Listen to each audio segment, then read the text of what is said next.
lúc đó tôi cho là nó sẽ có một chỉ tao bé tôi bây giờ nó bây giờ tao bé tôi giờ nó cho nó kỹ chứ nó mò chơi đi thì nó sư nó rốt bọn chơi nó giờ rốt bọn chơi nữa rốt bọn chơi chơi cột cho chơi lần trước đó cho nên rốt salad nó này chơi còn nó giờ tôi cho plum món nó đã chỉ là cá đi là chơi cho nhẹ thế chơi cho kỳ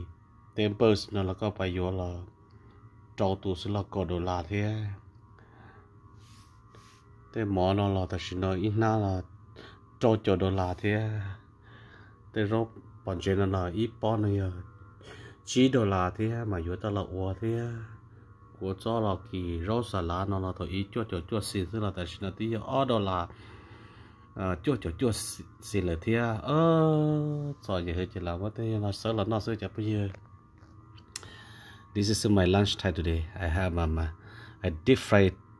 3 birds today for my lunch. Just eat rice with waters.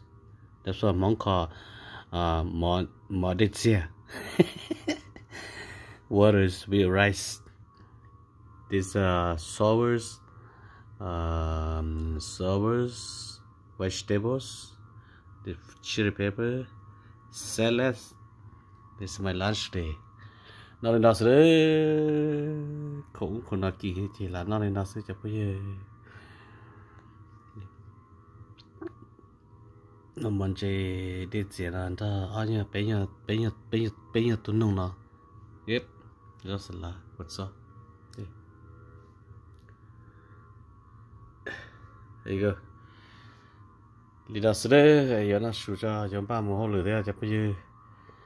yêu ý lương sự vấn đề mà họ lừa cho yêu vấn đề họ lừa sĩ yêu họ lừa sợ cho yêu sợ là cho mà only nó xin nè nó ta cho một vợ xí ok xin chỉ đồ đó nó nhận tiền bị gì nhú cho bây giờ